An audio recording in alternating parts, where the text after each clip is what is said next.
Hello friends, welcome back to Charvi's kitchen. So ಇವತ್ತು ನಮ್ಮ ಚಾನಲ್ನಲ್ಲಿ ಜೋಳದ ಹಿಟ್ಟಿನಿಂದ ಒಂದು ರುಚಿಯಾದ ಪರಾತ ಯಾವ ರೀತಿ ಮಾಡೋದಂತ ಹೇಳಿ ನೋಡೋಣ. ರೆಗ್ಯುಲರ್ ಆಗಿ ಚಪಾತಿ ಇಲ್ಲದೆ ಈ ರೀತಿ ಮಾಡಿ ನೋಡಿ, ತುಂಬ ರುಚಿಯಾಗಿರುತ್ತೆ ಹಾಗೂ ಕಡಿಮೆ ಸಮಯದಲ್ಲಿ ಮಾಡ್ಕೋಬಹುದು. ಹಾಗಾದರೆ ಬನ್ನಿ ಪ್ರಾಸೆಸ್ ನೋಡೋಣ. ಮೊದಲಿಗೆ ಇಲ್ಲಿ ಮಿಕ್ಸಿಂಗ್ ಬೌಲ್ ತಗೊಂಡಿದ್ದೀನಿ. ಇದರಲ್ಲಿ ನಾನು 1.5 ಕಪ್ಪಷ್ಟು ಜೋಳದ ಹಿಟ್ಟನ್ನು ಆ್ಯಡ್ ಮಾಡ್ತಾ ಇದ್ದೀನಿ. ಹಾಗೂ ಇದರಲ್ಲಿ 1/4 ಕಪ್ಪಷ್ಟು ನಾನಿಲ್ಲಿ ಗೋಧಿ ಹಿಟ್ಟನ್ನು ಕೂಡ ಆ್ಯಡ್ ಮಾಡ್ತಾ ಇದ್ದೀನಿ. ಇದು ಆಪ್ಷನಲ್, ಬೇಕಾದರೆ ಆ್ಯಡ್ ಮಾಡ್ಕೋಬೋದು. ಈಗ ಇದರಲ್ಲಿ ಅದೇ ಕಪ್ಪು ಅಳತೆಯಷ್ಟು ನಾನಿಲ್ಲಿ ಮೆಂತ್ಯ ಸೊಪ್ಪನ್ನು ಈ ರೀತಿ ಸಣ್ಣಕ್ಕೆ ಕಟ್ ಮಾಡಿ ಚೆನ್ನಾಗಿ ವಾಶ್ ಮಾಡಿ ಆ್ಯಡ್ ಮಾಡ್ತಾ ಇದ್ದೀನಿ. ಈ ಮೆಂತ್ಯ ಸೊಪ್ಪು ಜಾಗದಲ್ಲಿ ನೀವು ಯಾವುದೇ ರೀತಿ ಸೊಪ್ಪನ್ನು ಕೂಡ ಆ್ಯಡ್ ಮಾಡ್ಕೋಬಹುದು. ಈಗ ಇದರಲ್ಲಿ 1/4 ಟೇಬಲ್ ಸ್ಪೂನ್ ಆಗೋಷ್ಟು ಅರಿಶಿನ ಪೌಡರ್ ಹಾಗೂ ಅರ್ಧ ಟೇಬಲ್ ಸ್ಪೂನ್ ಆಗೋಷ್ಟು ರೆಡ್ ಚಿಲ್ಲಿ ಪೌಡರ್ ಹಾಗೂ ಅರ್ಧ ಟೇಬಲ್ ಸ್ಪೂನ್ ಆಗೋಷ್ಟು ಕೊರಿಯಂಡರ್ ಪೌಡರ್ ಹಾಗೂ 1/4 ಟೇಬಲ್ ಸ್ಪೂನ್ ಆಗೋಷ್ಟು ಇಲ್ಲಿ ನಾನು ಜೀರಿಗೆ ಪೌಡರ್ ಹಾಗೂ ಒಂದು ಹಸಿಮೆಣಸಿನಕಾಯಿ ಈ ರೀತಿ ಜಜ್ಜಿ ಹಾಕ್ತಾ ಇದ್ದೀನಿ. ಹಾಗೂ ಇದರಲ್ಲಿ ಅರ್ಧ ಟೇಬಲ್ ಸ್ಪೂನ್ ಆಗೋಷ್ಟು ಜಿಂಜರ್ ಗಾರ್ಲಿಕ್ ಪೇಸ್ಟನ್ನು ಆ್ಯಡ್ ಮಾಡ್ತಾ ಇದ್ದೀನಿ. ಹಾಗೂ ರುಚಿಗೆ ತಕ್ಕಷ್ಟು ಉಪ್ಪು ಹಾಗೂ 1 ಟೇಬಲ್ ಸ್ಪೂನ್ ಆಗೋಷ್ಟು ಇಲ್ಲಿ ನಾನು ಬಿಳಿ ಎಳ್ಳನ್ನು ಯೂಸ್ ಮಾಡ್ತಾ ಇದ್ದೀನಿ. ಇದು ಆಪ್ಷನಲ್ಲು, ಆ್ಯಡ್ ಮಾಡೋದ್ರಿಂದ ರುಚಿ ಇನ್ನಷ್ಟು ಚೆನ್ನಾಗಿ ಬರುತ್ತೆ. ಹಾಗೂ 1 ಟೇಬಲ್ ಸ್ಪೂನ್ ಆಗೋಷ್ಟು ಆಯಿಲನ್ನು ಆ್ಯಡ್ ಮಾಡಿ ನೀಟಾಗಿ ಒಂದು ಸಲ ಮಿಕ್ಸ್ ಮಾಡ್ಕೊಳ್ಳೋಣ. ಮೊದಲಿಗೆ ಇಲ್ಲಿ ಯಾವುದೇ ರೀತಿ ನೀರನ್ನು ಆ್ಯಡ್ ಮಾಡದೆ ಗಂಟಿಲ್ಲದೆ ಮಿಕ್ಸ್ ಮಾಡ್ಕೋಬೇಕಾಗುತ್ತೆ. ಸೊ ಈ ಮಸಾಲೆ ಅನ್ನೋದು, ಹಿಟ್ಟು ಅನ್ನೋದು ಈ ಸೊಪ್ಪಿಗೆ ಚೆನ್ನಾಗಿ ಹಿಡಿದಾಗೆ ಮಿಕ್ಸ್ ಮಾಡ್ತಾ ಬರಬೇಕು. ಈಗ ಇದರಲ್ಲಿ ನಾನು ಫ್ರೆಶ್ ಆಗಿರುವ ಮೊಸರನ್ನ ಆ್ಯಡ್ ಮಾಡ್ತಾ ಇದ್ದೀನಿ. ನೀವು ಜೋಳದ ಹಿಟ್ಟು ಎಷ್ಟು ತೊಗೊಂಡಿದ್ದೀರೋ ಅದಕ್ಕೆ ತಕ್ಕಂತೆ ಈಕ್ವಲ್ ಕ್ವಾಂಟಿಟಿನಲ್ಲಿ ನೀವು ಕರ್ಡ್ ಯೂಸ್ ಮಾಡಿದ್ರೆ ಕ್ವಾಂಟಿಟಿ ಅನ್ನೋದು ಪರ್ಫೆಕ್ಟಾಗಿ ಬರುತ್ತೆ. ಇದರಲ್ಲಿ ನಾನು 1.5 ಕಪ್ಪಷ್ಟು ನಾನಿಲ್ಲಿ ಜೋಳದ ಹಿಟ್ಟು ಯೂಸ್ ಮಾಡ್ತಾ ಇದ್ದೀನಿ. ಸೊ ಅದೇ ಅಳತೆಯಷ್ಟು ನಾನಿಲ್ಲಿ ಮೊಸರನ್ನ ಕೂಡ ಯೂಸ್ ಮಾಡ್ತಾ ಇದ್ದೀನಿ. ಸೊ ಒಂದೇ ಸಲ ಹಾಕದೆ ಸ್ವಲ್ಪ ಸ್ವಲ್ಪ ಹಾಕ್ಕೊಂಡು ಈ ರೀತಿ ಮಿಕ್ಸ್ ಮಾಡ್ತಾ ಬರಬೇಕು. ನಿಮ್ಗೆ ತುಂಬ ಗಟ್ಟಿ ಏನಾದರೂ ಅನಿಸಿದ್ರೆ ಇನ್ನು ಸ್ವಲ್ಪ ಹೆಚ್ಚು ಕೂಡ ಹಾಕ್ಕೋಬೋದು. ತುಂಬ ತೆಳುವಾಗಿರಬಾರ್ದು. ಸೊ ಈ ರೀತಿ ಚಪಾತಿ ಹಿಟ್ಟು ನೀವು ಯಾವ ರೀತಿ ಮಿಕ್ಸ್ ಮಾಡ್ಕೊತೀರೋ ಅದೇ ರೀತಿ ಮಿಕ್ಸ್ ಮಾಡ್ಕೋಬೇಕಾಗುತ್ತೆ. ತುಂಬ ಮೆದುವಾಗಿದ್ದರೆ ನಿಮಗೆ ಈ ಪರಾತ ಅನ್ನೋದು ನೀಟಾಗಿ ಬರೋದಿಲ್ಲ. ಇಲ್ಲಿ ನೋಡ್ತಾ ಇದ್ದೀರಾ ನೋಡಿ, ಚಪಾತಿ ಹಿಟ್ಟು ಯಾವ ರೀತಿ ಮಿಕ್ಸ್ ಮಾಡ್ಕೊತಾ ಇದ್ದೀರೋ ಅದೇ ರೀತಿ ಇಲ್ಲಿ ಹಿಟ್ಟು ಅನ್ನೋದು ಮಿಕ್ಸ್ ಮಾಡ್ಕೋಬೇಕಾಗುತ್ತೆ.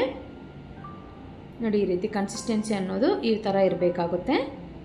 ಸೊ ಈ ರೀತಿ ನೀಟಾಗಿ ಮಿಕ್ಸ್ ಮಾಡಿದ ನಂತರ ಮುಚ್ಚಳವನ್ನು ಇಟ್ಟು ಒಂದು 10 ನಿಮಿಷ ನಾವು ಹಾಗೆ ಬಿಟ್ಬಿಡೋಣ. ನೀವು ಇಮ್ಮಿಡಿಯೇಟಾಗಿ ಬೇಕಾದರೂ ಮಾಡ್ಕೋಬೋದು. ಒಂದು 10 ನಿಮಿಷ ಬಿಟ್ಟಿದ್ರೆ ಕೂಡ ಇನ್ನೂ ಸಾಫ್ಟ್ ಆಗುತ್ತೆ ಹಿಟ್ಟು ಅನ್ನೋದು. ಇಲ್ಲಿ ನಾನು ತೋರಿಸ್ತಾ ಇದ್ದೀನಿ ನೋಡಿ. ಸೊ ಎಷ್ಟು ಸಾಫ್ಟ್ ಆಗಿದೆ. ಇನ್ನೊಂದ್ಸಲ ನೀಟಾಗಿ ಮಿಕ್ಸ್ ಮಾಡ್ಕೊಳ್ಳೋಣ ಈ ರೀತಿ. ಸೊ ಹಿಟ್ಟನ್ನು ನೀವು ಎಷ್ಟು ಚೆನ್ನಾಗಿ ಮಿಕ್ಸ್ ಮಾಡ್ಕೊತೀರೋ ಇಲ್ಲಿ ಪರಾತ ಅನ್ನೋದು ಅಷ್ಟು ರುಚಿಯಾಗಿ ಹಾಗೂ ಅಷ್ಟು ಮೃದುವಾಗಿ ಬರುತ್ತೆ. ಈಗ ಇಲ್ಲಿ ನಾವು ಚಪಾತಿಗೆ ಎಷ್ಟು ತಗೊತೀರೋ ಅದಕ್ಕೆ ಸ್ವಲ್ಪ ದೊಡ್ಡ ಕ್ವಾಂಟಿಟಿಯಲ್ಲಿ ನಾವು ಹಿಟ್ಟನ್ನು ಈ ರೀತಿ ರೋಲ್ ಮಾಡ್ಕೋಬೇಕಾಗುತ್ತೆ.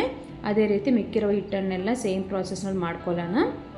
ಈಗ ಇಲ್ಲಿ ಹಿಟ್ಟನ್ನು ತಗೊಂಡು ಆಲ್ರೆಡಿ ಮಿಕ್ಸ್ ಮಾಡಿಟ್ಟಿರುವಂತಹ ಈ ಜೋಳದ ಹಿಟ್ಟನ್ನು ನಾವು ತಗೊಂಡು ಈ ರೀತಿ ಸ್ವಲ್ಪ ಮಟ್ಟಿಗೆ ಪ್ರೆಸ್ ಮಾಡಿಕೊಂಡು 2 ಕಡೆಯೂ ಈ ರೀತಿ ನಾವು ಹಿಟ್ಟನ್ನು ಅಪ್ಲೈ ಮಾಡ್ತಾ ನೀಟಾಗಿ ಲಟ್ಸ್ಕೋಬೇಕಾಗುತ್ತೆ. ತುಂಬ ಜೋರಾಗಿ ಪ್ರೆಸ್ ಮಾಡಬಾರ್ದು. ಸೊ ಮುರಿದೋಗೋ ಚಾನ್ಸಸ್ ಇರುತ್ತೆ ಜೋಳದ ಹಿಟ್ಟು ಅನ್ನೋದು. ಸೊ ಈ ರೀತಿ ಥಿಕ್ನೆಸ್ ಅನ್ನೋದು ಸ್ವಲ್ಪ ಇರಬೇಕಾಗುತ್ತೆ. ಚಪಾತಿ ಥರ ತುಂಬ ತೆಳುವಾಗಿರಬಾರ್ದು. ಈ ರೀತಿ ನಾವು ಲಟ್ಸ್ಕೊಂಡು ಇಲ್ಲಿ ನಾನು ಶೇಪ್ಗೋಸ್ಕರ ಈ ರೀತಿ ಬೌಲ್ ಯೂಸ್ ಮಾಡ್ತಾ ಇದ್ದೀನಿ. ನೀವು ಹಾಗೆ ಬೇಕಾದರೂ ಹಾಕ್ಕೋಬಹುದು. ಸೊ ಈ ರೀತಿ ಮಾಡಿ ಹಾಕೋದ್ರಿಂದ ಮಕ್ಕಳು ಇಷ್ಟಪಟ್ಟು ತಿಂತಾರೆ, ಸ್ನ್ಯಾಕ್ಸ್ ಥರ. ಸೊ ಈ ರೀತಿ ಮಾಡಿಕೊಂಡು ನೋಡಿ, ಇಲ್ಲಿ ನಾನು ತೋರಿಸ್ತಾ ಇದ್ದೀನಿ ಥಿಕ್ನೆಸ್ ಅನ್ನೋದು ಹೀಗಿರಬೇಕು. ಹಾಗೆ ಇದ್ರ ಮೇಲೆ ಸ್ವಲ್ಪ ಮಟ್ಟಿಗೆ ನಾನು ಎಳ್ಳನ್ನು ಕೂಡ ಆ್ಯಡ್ ಮಾಡಿ ಈ ರೀತಿ ನೀಟಾಗಿ ಲಟ್ಸ್ಕೊತಾ ಇದ್ದೀನಿ. ಇದು ಆಪ್ಷನಲ್, ನೀವು ಬೇಕಾದರೆ ಮಾಡ್ಕೋಬೋದು. ಕಲರ್ಫುಲ್ ಆಗಿರುತ್ತೆ ಅಂತ ಹೇಳಿ ಈ ರೀತಿ ಮಾಡ್ತಾಯಿದ್ದೀನಿ. ಈ ರೀತಿ ಮಾಡಿಕೊಂಡು ನಾವು 2 ಕಡೆನೂ ಈ ರೀತಿ ನಾವು ಎಳ್ಳನ್ನು ಆ್ಯಡ್ ಮಾಡ್ತಾಯಿದ್ದೀನಿ.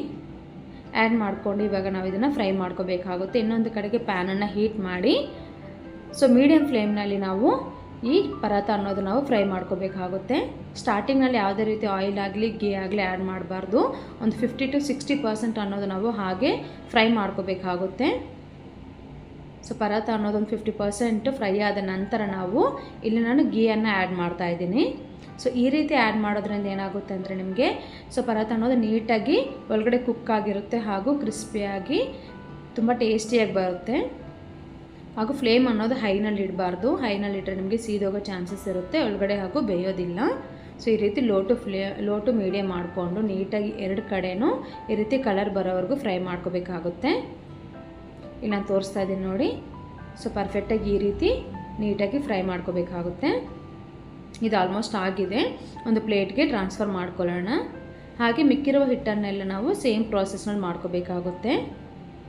ಇನ್ನೊಂದು ಸಲ ತೋರಿಸ್ತಾ ಇದ್ದೀನಿ ನೋಡಿ ಯಾವ ರೀತಿ ಮಾಡಬೇಕಂತ ಹೇಳಿ. ತುಂಬ ಜೋರಾಗಿ ಪ್ರೆಸ್ ಮಾಡೋಕ್ಕೆ ಹೋಗಬಾರ್ದು. ಈ ರೀತಿ ಮೀಡಿಯಮ್ ಆಗಿ ಪ್ರೆಸ್ ಮಾಡ್ತಾ ನಾವು ಕರೆಕ್ಟಾಗಿ ಈ ರೀತಿ ಥಿಕ್ನೆಸ್ ಬರೋ ಥರ ನಾವು ಮಾಡ್ಕೋಬೇಕಾಗುತ್ತೆ. ಸೊ ವೀಕ್ಲಿ ಒಂದು ಸಲ ಈ ರೀತಿ ನಾವು ಹೆಲ್ದಿಯಾಗಿರುವ ರೆಸಿಪಿ ನಿಮ್ಮ ಮಕ್ಕಳಿಗೆ ಲಂಚ್ ಬಾಕ್ಸ್ಗಾಗಲಿ ಇಲ್ಲ ಬೆಳಗ್ಗೆ ಟಿಫನ್ ಮಾಡಿಕೊಡಿ, ತುಂಬ ಇಷ್ಟಪಟ್ಟು ತಿಂತಾರೆ ಹಾಗೂ ಅಷ್ಟೇ ಹೆಲ್ದಿಯಾಗಿರುತ್ತೆ ಇದು. ಸೊ ನಾವು ಜೋಳದ ರೊಟ್ಟಿ ಹಾಗೂ ಚಪಾತಿ ಇನ್ನೂ ಹಲವಾರು ಮಾಡ್ತೀರಿ. ಅದೇ ರೀತಿ ಈ ರೀತಿ ಪರಾತ ಕೂಡ ಮಾಡಿ ನೋಡಿ. ಹಾಗೂ ಸೊಪ್ಪು ಅನ್ನೋದು ನೀವು ಯಾವುದೇ ರೀತಿ ಸೊಪ್ಪನ್ನು ಕೂಡ ಬಳಸ್ಬೋದು, ಮೆಂತ್ಯ ಸೊಪ್ಪು ಮಾತ್ರ ಅಲ್ಲ, ಪಾಲಕ್ಕು ದಂಟು ಯಾವ್ದು ಬೇಕಾದರೂ ಬಳಸ್ಬೋದು.